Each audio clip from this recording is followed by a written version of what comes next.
Então, já que você falou em capacidade tecnológica, eu tenho duas perguntas. Uma é mais técnica, outra tem a ver um pouquinho com ações, aí você pode começar a responder e depois você arremata. A pergunta técnica é a seguinte: ele falou um negócio interessante, tá?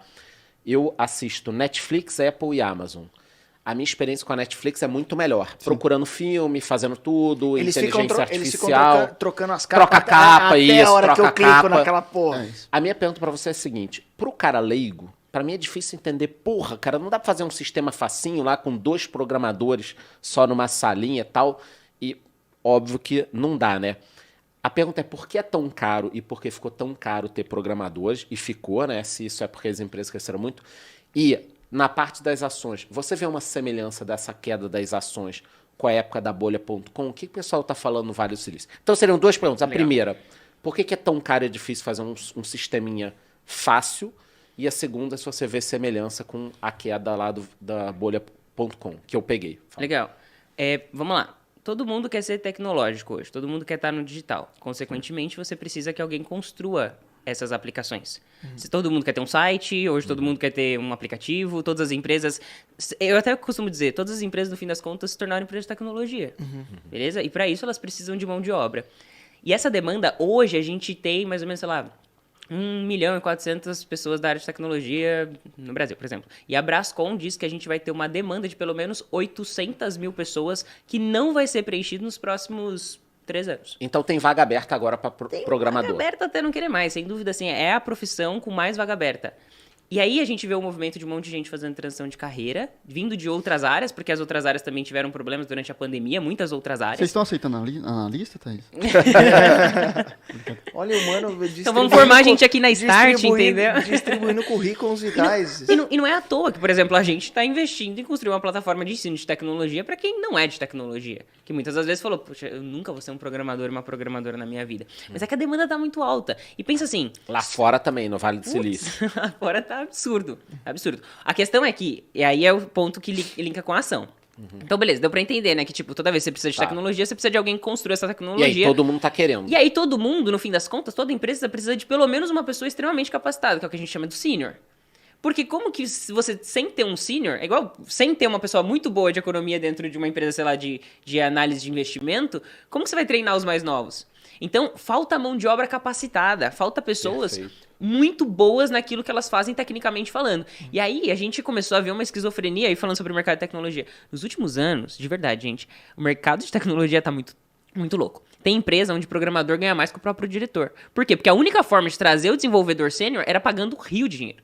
Eu tenho amigos que ganham 25 mil CLT, por exemplo, aqui no Brasil, facilmente. Ele tem, tipo, 10 anos de mercado. Então, assim, começou a ter uma loucura porque eu começava a roubar o seu sênior, eu oferecia mais pra ele queria vir por mais dinheiro. Oferta e demanda, né? Oferta e demanda. Ninguém sabe fazer essa porra, Exato. todo mundo querendo contratar. E a gente começou a ter um outro problema grande durante a pandemia, que foi, as empresas de fora valorizam muito o brasileiro. O brasileiro tem várias características muito interessantes. E começaram a oferecer pra pessoa trabalhar de casa e ganhar em dólar e euro. Enfim, assim, tá um caos. O universo de tecnologia tá um caos, falta gente e tudo mais. E aí, em relação às empresas de tecnologia, nesse exato momento, as Big Techs, por exemplo, congelaram as suas vagas. Então, durante a pandemia, eles contrataram a rodo. Muitas empresas que... Você fala assim, as empresas de tecnologia durante, sei lá, a crise de 2008 e durante o período de pandemia, elas cresceram muito. Mas uma hora a conta chega, né? E a conta, querendo ou não, nesse momento tá chegando. As Big Techs congelaram as suas vagas, né? A Meta, enfim, várias empresas. Mas a gente precisa levar em consideração e entender o que de fato é o congelamento e o que de fato é a diminuição de investimento. Vou dar um exemplo.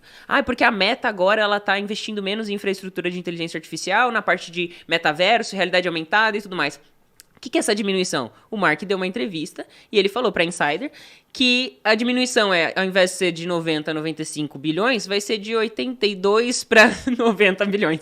Então, assim, é uma diminuição, mas diminuição de quanto para quanto? Continua sendo um investimento absurdo de gigante, sabe? Sim. E aí eu acho que é uma vantagem... Eu tive na Google e eu queria te perguntar se isso é uma vantagem competitiva num cenário desse.